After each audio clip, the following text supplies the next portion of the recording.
Tayo po ngayon ay mag-aaral na ng salita ng Diyos. Please open our Bible in the book of Proverbs. Proverbs chapter 1, verses 1 to 9. Okay? Sabi po ng Bible, the Proverbs of Solomon, the son of David, king of Israel, to know wisdom and instruction, to perceive the words of understanding, to receive the instruction of wisdom, justice, and judgment, and equity, to give subtlety to the simple, to the young man, knowledge and discretion. A wise man will hear and will increase learning, and a man of understanding shall attain unto wise counsels. To understand a proverb, and the interpretation, the words of the wise, and their dark sayings. The fear of the Lord is the beginning of knowledge, but fools despise wisdom and instruction. My son, hear the instruction of thy father, and forsake not the law of thy mother. For they shall be an ornament of grace unto thy head, and chains about thy neck. Well, tayo po ay muling manalangin at humingi po ng gabay para po sa ating Panginoon. O aming Diyos na makapangyarihan sa lahat, tunay Panginoon na amin pong hinihiling ang karunungan at ang inyo pong gabay sa amin pong gagawing pag-aaral. Tulungan mo po kaming lahat, Panginoon, na maunawaan at maintindihan ang kalooban mo para po sa bawat isa at sa amin pong mga buhay. Pagpalain mo po ang amin pong ginagawang pag-aaralan. Ikaw po, O Diyos, ang manguna sa aming kalagitnaan. Samahan mo kami, O Diyos, at ang presensya mo ay maramdaman po namin, Panginoon, na siyang kumikilo sa amin pong mga puso. Patuloy ka po naming hinihilingan ng pagpapala. Tunay, Panginoon, na sa mga oras na ito, amin pong magawa ang inyong kalooban at kagustuhan para po sa aming mga buhay. Ikaw po ang magturo. Ikaw po ang magpahayag sa amin, Panginoon, ng inyong pong kalooban. Kaya sa iyo po namin pinagkakatiwala ang lahat ng ito. Maraming salamat, Panginoon. Ito po ang aming panalangin sa pangalan ni Jesus. Amen.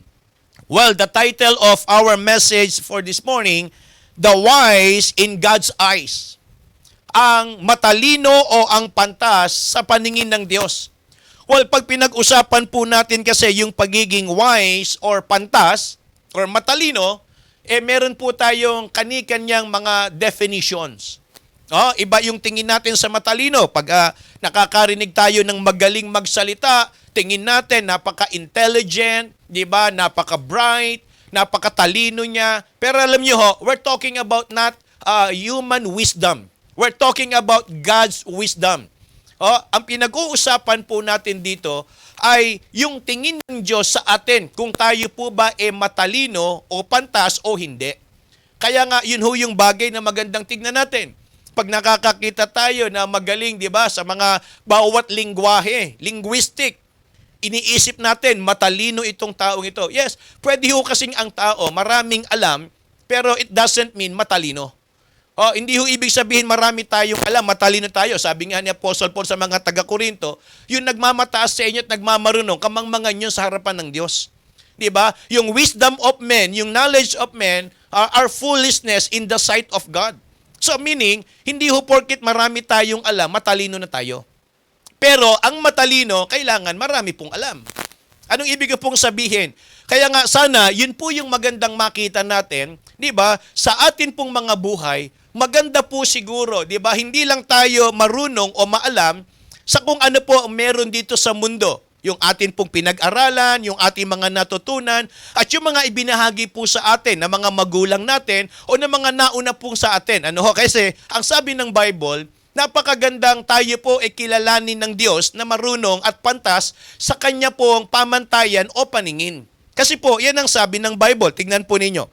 The Proverbs of Solomon, the son of David, king of Israel, to know wisdom and instruction, to perceive the words of understanding, to receive the instruction of wisdom, justice, and judgment, and equity, to give subtlety to the simple, and to the young man knowledge and discretion.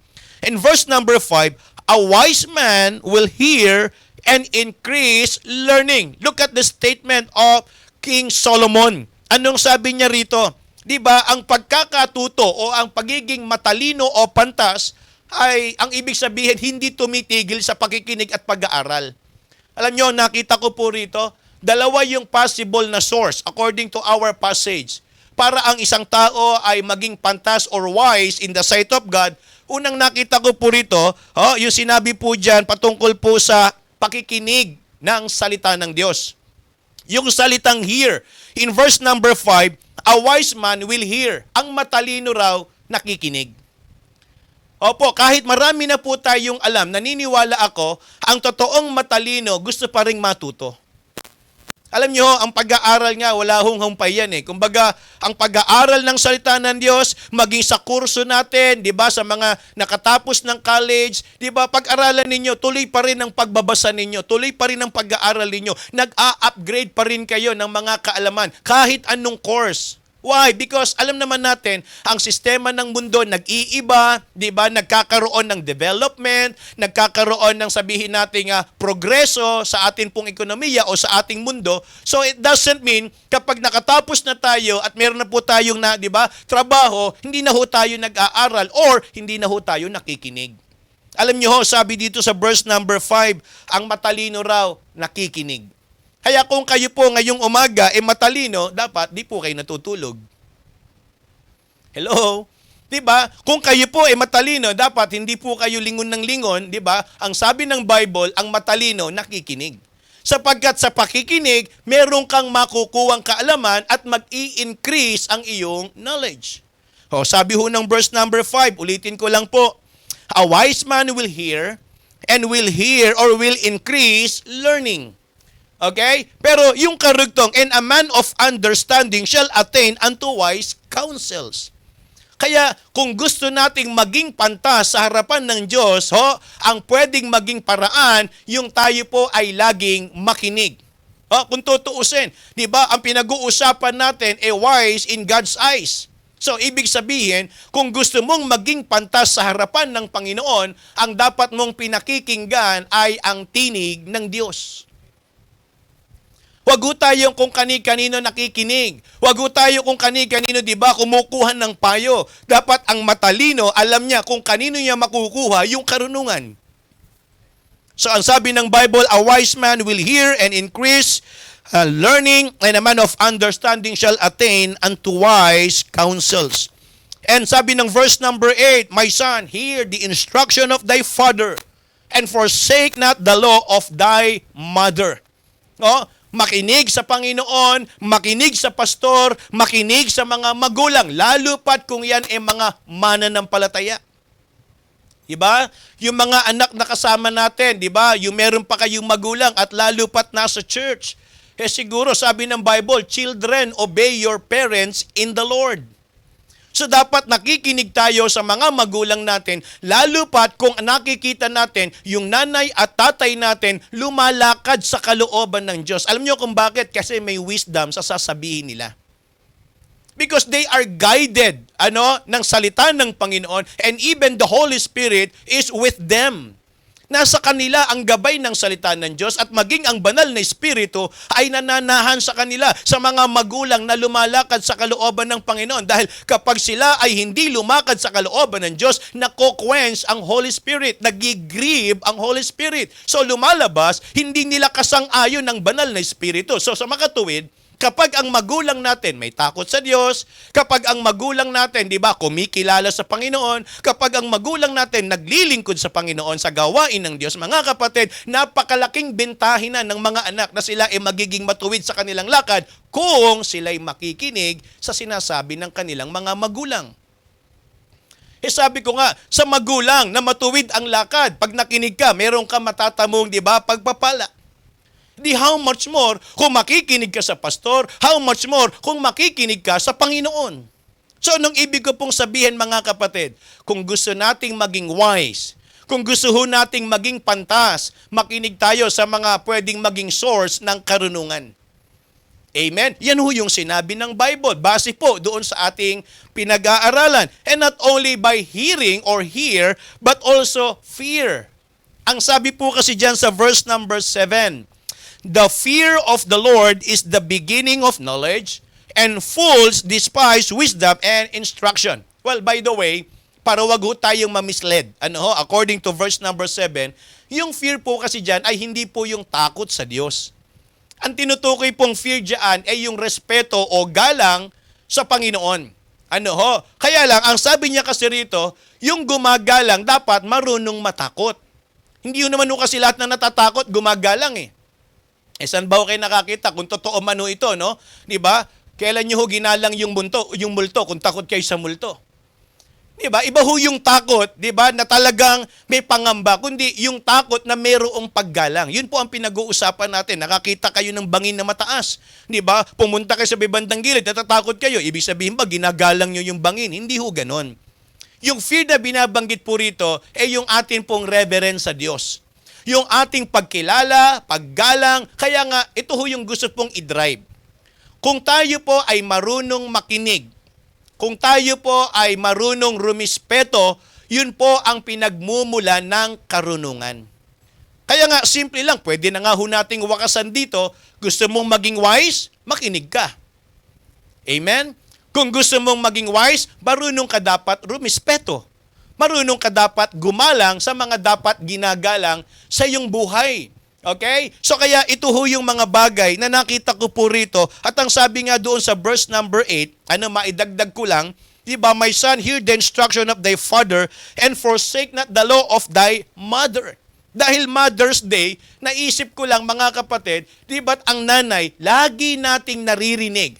Sorry po sa mga mami, mahal ko po kayo sa Panginoon, pero karamihan, sinasabi ng mga anak, si nanay, si mami, si mama, ang ingay.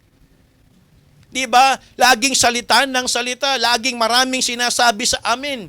Diba? Pero ang totoo, tignan po ninyo. Kasi ang sabi ng Bible, forsake not the law of thy mother.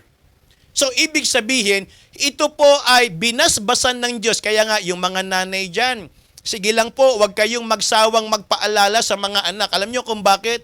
Dahil naranasan niyo pong maging anak at alam ninyo ang buhay ng pagiging anak, kaya wag na nating payagan na kung tayo ay nagkamali noon, nung tayo ay mga anak pa lang, at ngayon meron na tayong anak, gamitin na ho natin yung naranasan natin para yung ating mga anak, wag na pong maligaw ng landas.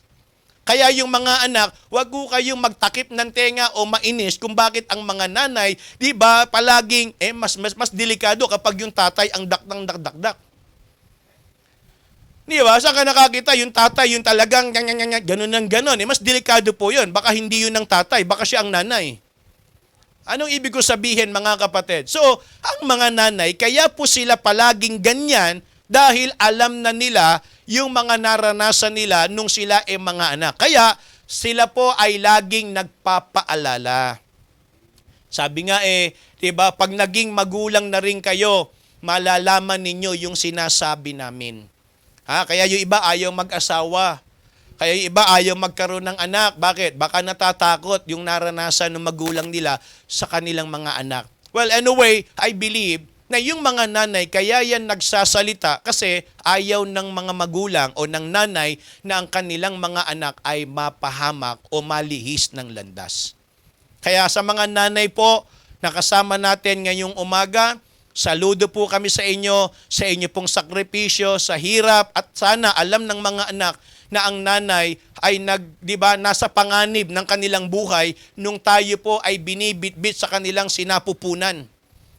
Ilang buwan yan, 9 na buwan na nasa panganib ang buhay ng nanay. Kaya nga sana tayong mga anak, ay bigyan natin ng importansya at tamang paggalang yung ibinigay ng Diyos sa ating nanay. Alam nyo hindi perpekto nanay natin. Nanay ko po, hindi perpekto yan. Pero alam ng Diyos, mahal ko po yan sa Panginoon at siya po ang naging paraan kung bakit, diba, nabuhay po tayo sa mundong ibabaw nito. Kaya si Nanay Bilen, kung nanonood po siya ngayon, kasi yung pamangkin ko, alam ko, nakakapanood siya, Happy Mother's Day po sa inyo, Nanay, at mahal po namin kayo. Kami mga magkakapatid, mahal po namin kayo. Well, unang bagay po na magandang makita natin, the wise in God's eyes, number 1, yung matalino raw, yung matalino raw sa paningin ng Diyos. Again, hindi po yung nagmamatalino lang sa kanyang sarili. Ang magandang isipin natin at basahin natin yung nagmamatalino. Ano sa harapan ng Diyos, kung ano yung katalinohan galing sa Panginoon. Sabi po kasi ng Proverbs, bago po sa point number 1. Sabi ng Proverbs chapter 3 verse number 7. Be not wise in thine own eyes, fear the Lord, and depart from evil. Ang maliwanag na kapahayagan ni Apostle Paul patungkol po sa pagiging pantas ay hindi po dapat sa ating paningin o sa sarili nating, kakayanan.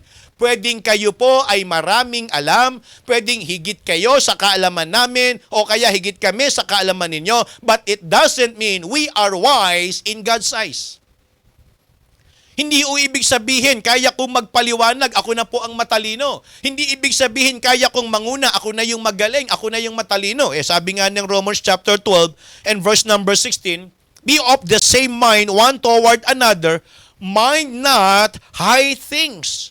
Huwag mong tignan, huwag mong isipin na kung meron kang nagagawa at kakayanan, higit ka na sa iba. Kundi ang sabi ng Bible, but condescend to men of low state, be not wise in your own conceits.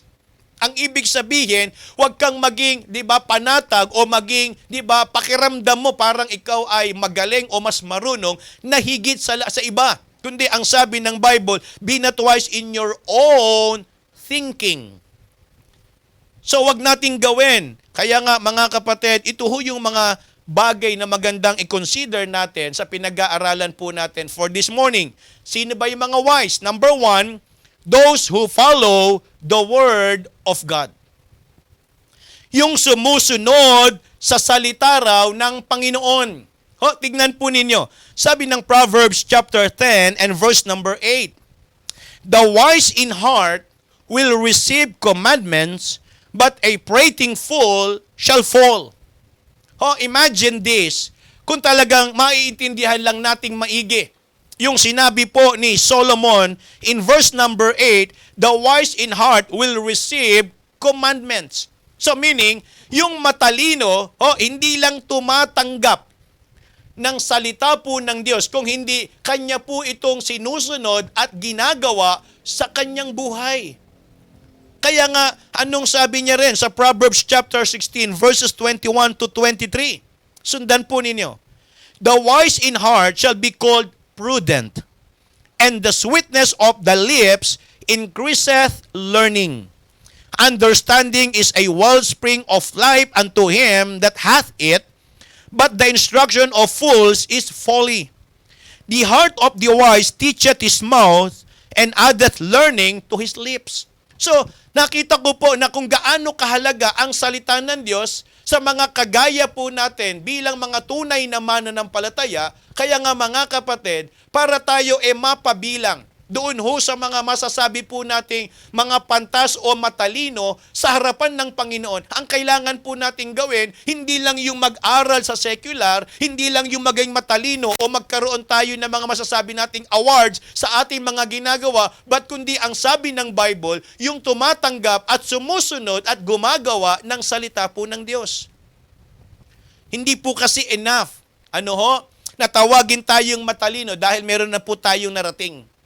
Hindi po kasi enough na tayo po ay tawaging magaling o matalino dahil meron na po tayong, naabot sa ating mga pangarap o sa ating buhay. Alam nyo, ang sabi ng Bible, ang nagsasalita ay yung pinakamatalinong hari na nabuhay nung mga panahon na yon. Ang sabi ng Bible, maliwanag, the wise in heart will receive commandments. Tignan po ninyo. Manood kayo sa TV, manood kayo ng mga palabas, Ang daming magagaling. Ang daming matatalino. Expert sila sa mga kung ano-anong mga pinag-aralan dito sa mundong ito. Pero pagdating sa bahagi ng Panginoon, wala silang alam. Empty yung kanilang puso. Empty yung kanilang kaisipan. Tanungin mo kung saan pupunta ang kanilang kaluluwa. Hindi nila maipaliwanag. Hindi nila maintindihan. Bakit? Sapagkat pwedeng matalino o maalam ang tao sa mga bagay ng pangmundo. Pero kapag wala siyang kaalaman patungkol sa salita ng Diyos, hindi siya wise in the eyes of God. Kaya nga, ang mga matatalino sa paningin ng Diyos, kasi pag-aralan po ninyo, naisip ko lang mga kapatid, Maraming bagay na napag-aaralan ng tao dito sa mundo, kung paano nagsimula ang lahat, kung paano, di ba, magwawakas ang lahat, pero hindi na pag-aralan ng tao kung paano pupunta ang kanyang kaluluwa sa langit. Tanging Diyos ang nakaisip ng paraan, tanging Diyos ang nagbigay ng dahilan para tayo po ay makarating sa langit. Kaya nga mga kapatid, hindi karunungan ng tao ang kailangan natin kung ang pag-uusapan, yung ating mga gustong gawin sa Panginoon, ang kailangan po natin salita ng Diyos. Sapagkat ang salita daw ng Diyos ay nagiging kaparaanan ng Panginoon para tayo ay maging wise. Tignan po ninyo, sabi ng Psalm chapter 19 and verse number 7. Sabi po dyan, the law of the Lord is perfect. Amen? Tama po ba mga kapatid? The law of the Lord is perfect. Amen? Converting the soul, the testimony of the Lord is sure. Amen. And the Bible says, making wise the simple. Because of the Word of God, dahil po sa mga salita ng Diyos, sa kautusan ng Panginoon, para po sa atin, na ginagawa natin. Mga kapatid, ito ang nagpapatalino sa atin, di ba? Ito ang nagpapapantas sa atin sa harapan ng Diyos. Sige po, tanggapin na natin. Mahina ako sa ibang mga, di ba, subject sa amin pong eskwelahan. Sige po, tanggapin na natin. Mahina ako sa ibang bagay dito po sa mundo. Pero wag ho tayong pumayag na tayo po ay mahina rin sa salita ng Diyos. Na kung tutuusin, wala naman hong bayad mag-enroll na mag-aral ng salita ng Diyos. Wala pong tuition fee para tayo ay matuto. Ang kailangan lang po nating gawin, makinig, di ba, at galangin ang salita ng Diyos. Like what I said in my introduction. Tama? Di ba? Tayo'y makinig sa payo ng Diyos, makinig sa tinuturo ng pastor, makinig sa mga magulang nating Kristiyano na nasa gawain ng Panginoon. Matututo po tayo. At yung sabi po nung fear, di ba, marunong tayong dapat gumalang sa mga dapat nating ginagalang. Lalo na po sa Diyos at sa Kanyang salita. Kaya kung ginagalang po natin ang salita ng Panginoon, mga kapatid, umasa ka, ikaw ay matututo. Why? Because the Bible says, making the wise or making wise the simple. Di ba? Hindi na nga ho tayo naging, di ba, nag-excel nung tayo po ay nasa secular school. Hindi na tayo nag-excel, di ba, sa career natin sa secular, pati ba naman po sa pag-aaral ng salita ng Diyos, hindi pa ho tayo mag-excel. Hindi pa tayo magsisipag, hindi pa tayo magbibigay ng panahon. Mga kapatid, kung yun na ang kalagayan mo, di ba, lalo mong binigo ang buhay mo o ang sarili mo. Na kung tutuusin, wala hong bayad ang pakikinig ng salita ng Diyos. Amen? Wala hong tuition na tayo po ay makasama sa gawain ng Panginoon. Simpleng-simple lang. Kung talagang ikaw ay may galang sa Diyos, makinig. Kaya nga alam niyo po, sabi ng Psalm 111 and verse number 10, the fear of the Lord is the beginning of wisdom, and a good understanding have all they that do His commandments. His praise endureth forever. Tingnan niyo to. Di ba't marami na tayong sinubok sa buhay natin na gusto nating maging matagumpay? Ano po nangyari? Karamihan doon, naging bigo lang tayo. Hello? Sana po nagkakaintindihan tayo sa pinag-aaralan natin ngayon. Di ba marami na tayong inattempt na gusto ko to, gusto ko niyan, dito ko, doon ako. Marami na tayong ginawang ganyan. But at the end of the day, na-realize natin, mali. Di ba? So, saan natin kinuha yung karunungan nung nagdesisyon tayo ron? Sa sarili lang natin. Ang dami nating naging sablay. Ang dami nating naging pagkakamali. Kasi nag-decide tayo according to our own understanding. But now, here is our chance, na magdesisyon ng tama dahil sa atin pong napapakinggang salita ng Panginoon. Huwag na po nating sayangin yung pagkakataon na tayo po ay tinuturuan ng salita ng Diyos sapagkat dahil po dyan, tayo po ay magiging pantas. At pag-aralan po ninyo, kapag ikaw ay naging pantas dahil sa mga natutunan mo sa salita ng Diyos, ang iyong magiging lakad ay tuwid. Ang iyong magiging desisyon sa buhay ay tama. Amen? Kaya ano po ang kailangan natin?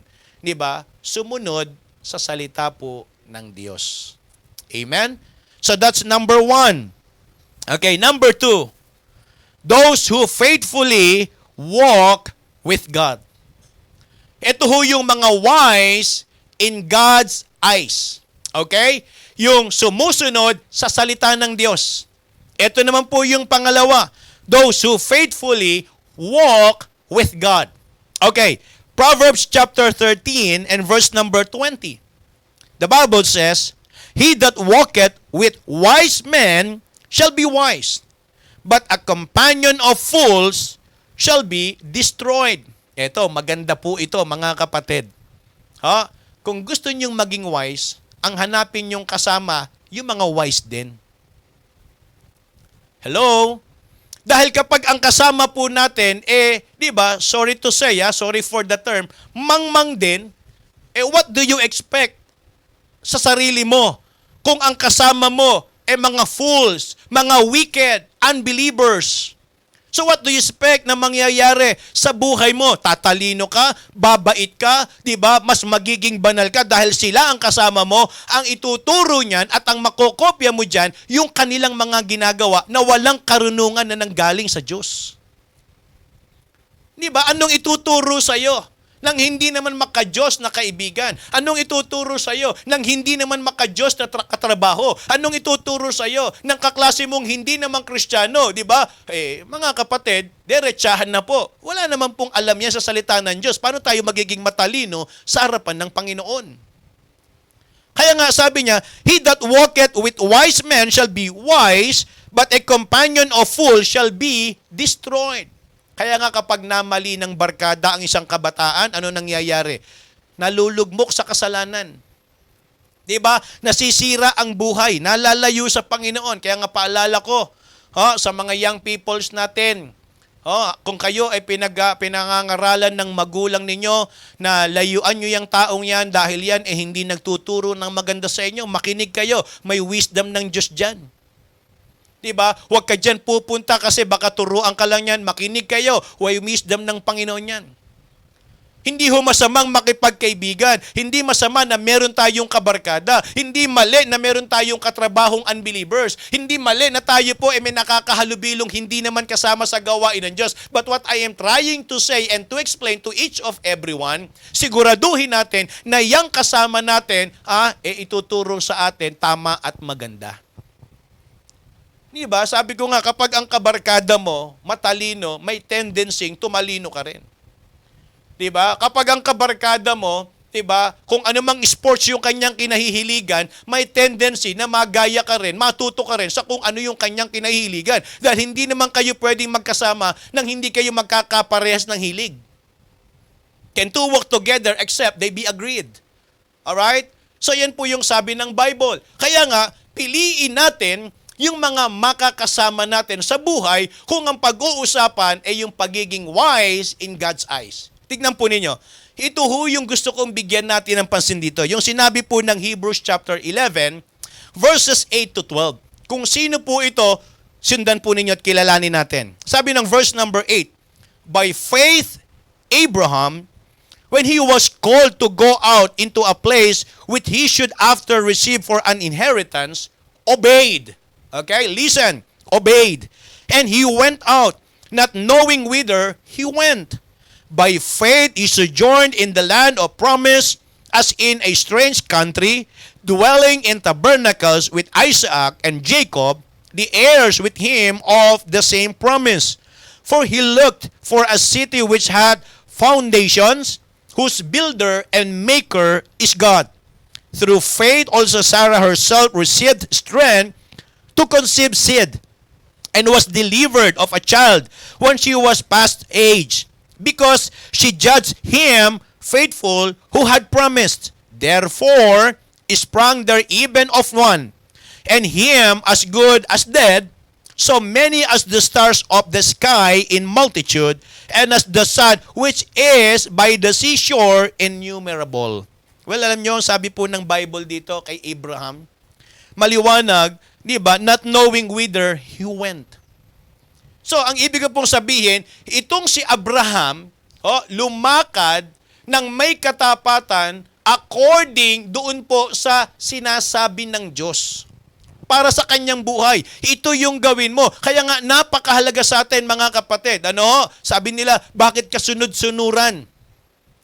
Bakit mo iiwan ng pamilya mo? Yan ang ginawa ng Bible, di ba? Sinabi ng Bible patungkol kay Abraham umalis ka dyan sa lupain na yan, iwan mo yung mga mahal mo dyan sa buhay, sumunod ka sa akin, at pumunta ka doon sa lugar na sasabihin ko. Anong sabi ng Bible? Di ba? After he received the inheritance, obeyed, and he went out not knowing whither he went. Pupunta siya sa isang lugar na hindi niya alam kung anong gagawin niya ron at anong mangyayari doon. Simple lang. Siya po ay lumakad ayon, according, doon po sa sinasabi ng Diyos at kasama niya ang Panginoon sa kanyang buhay. Kaya nga, yan ho yung magandang tiyakin natin, mga kapatid. Sa desisyon bang ginagawa natin sa buhay nating ito, sigurado tayo na kasama ba natin ang Diyos? Magandang siguraduhin natin, yan bang pinipili mong kurso? Yan ba yung pinipili mong taong mga kasama? Yan bang kinakarir mo sa buhay? Sigurado ka ba dyan na kasama mo ang Panginoon? Dahil pag hindi, mga kapatid, titiyakin ko sa iyo, hindi yan katalinuhan sa harapan ng Diyos. Di ba? Ang matalino, yung lumalakad kang kasama mo ang Panginoon. Kahit saan ka pumunta, kahit ang tingin ng iba, kamangmangan. Sumunod ka, hindi mo alam kung saan ka pupunta. Kung yan ay kamangmangan sa tao, pipiliin ko ng maging mangmang kaysa naman mangmanga ako, 'di ba? Sa tingin ng Diyos, nagmamatalino naman ako sa sarili ko. So mas pipiliin ko na ako po maging mangmang sa paningin ng tao, wise naman sa harapan ng Diyos. 'Di ba? Parang bakit mo iniwanan? 'Di ba? Marami mga ganyan naririnig natin Sayang yung karir mo, 'di ba? Sa trabaho, sayang yung kita mo, sayang yung kaya mong gawin. Bakit? Meron bang magiging sayang pag sa Panginoon? Hello? Kung tutuusin, lahat ho ng bagay na meron tayo, yan po galing sa Panginoon. Tignan po ninyo. Meron lang po akong gusto mga i-cite na example sa inyo. Sabi ko nga, kung pag-uusapan yung paglakad nakasama ang Panginoon. At para maging matalino, si Abraham, sabi ko nga kung hindi siya sumunod at lumakad kasama ang Panginoon, ano kaya nangyari sa kanyang buhay? Imagine this, I'm not saying na hindi po mahalaga ang educational attainment. Don't get me wrong. I'm not saying na ganun po yon. Ang sinasabi ko, tama po na mag-aral, magpakatalino, magsipag sa pag-aaral. Tama po yun kasi hindi ho tayo magagamit effectively kung wala naman ho tayong kakayanan at magagawa rin sa gawain ng Panginoon. So for me, as I understand, wala pong mali ron. Pero wag nating gawing dahilan na yung natuto na tayo sa mundo, hihiwalay na tayo sa Diyos. Mali po yun. Di ba? Hindi porket marami na tayong nakakayanan o nagawa o napatunayan sa sarili natin, di ba? Hihiwalay na tayo sa Diyos. Mali po 'yon, mga kapatid. Ang tama, yung natuto ka sa mga bagay na, di ba, pinahintulutan ng Diyos na malaman mo at maalaman mo, dapat lalo ka pa rin kumapit at sumandal sa Panginoon. Tignan po ninyo. Niisip ko lang, kilala ba natin si Noah? Hello, nandyan pa po ba kayo? Baka pwede naman ho kayong magparamdam ng amen. Kilala ba natin si Noah? Kung tutuusin, si Noah, sinabi ng Bible, siya po ay gumawa, mga kapatid, ng napakalaking arko. Ano po? So imaginein po ninyo, si Noah gumawa ng napakalaking arko, iniisip ko, saan siya nag-aral para makabuild ng ganung kalaking, di ba, masasabi nating sasakyan? Na naglulan ng iba't ibang klase ng hayop.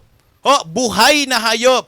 And then naglulan ng mga tao. So lumalabas, saang eskwelahan nag-aral si Noah para makapag-build ng ark. Ni-imagine ko kung ilang engineers, ilang architect, ilang mga construction workers ang kailangan para i-build yung ganung kalaking, di ba, sasakyan. Kailangan ng mga malalaking, di ba, kagamitan, mga equipment, mga heavy equipment para itaas yung mga log, yung mga kahoy, di ba? Yung mga pandikit niyan, saan niya kinuha, paano niya inassemble. Simple lang, to cut the long story short. Sinunod niya lang kung ano yung sinabi ng Diyos. Tama? So nakapag-build ng napakalaking ark. 'Di ba? Nakita natin mula sa salita ng Diyos, lumutang, 'di ba, sa ibabaw ng katubigan, nagligtas ng maraming buhay at naging kaparaanan ng Diyos. So I believe, mga kapatid, kung matututo lang tayong lumakad at gawin kung ano yung sinasabi ng Diyos, may magagawa tayo. Look what happened to Moses. Para itawid yung bayan ng Diyos sa isang napakalalim na karagatan, sa isang malawak na karagatan. Alam niyo po, 'di ba? Imagine niyo, ito pong skyway natin dito po sa Metro Manila. Ilang taon, ilang buwan, ilang tao ang gumawa nito para matapos at maitawid yung mga tao sa traffic. Yung tulay po ng San Juanico, dyan po sa may Eastern Visayas, sa nagdurugtong ng Tacloban at ng Samar. Ilang taon po yung ginawa, gaano kalaking pera ang ginamit, diba? Gaano karaming mga materyales, ilang tao, ilang engineer ang nag-aral, ilang architect, ilang mga matatalino at dalubhasa na nag-aral sa pagiging inhinyero para yan po ay buuin. Gaano katagal?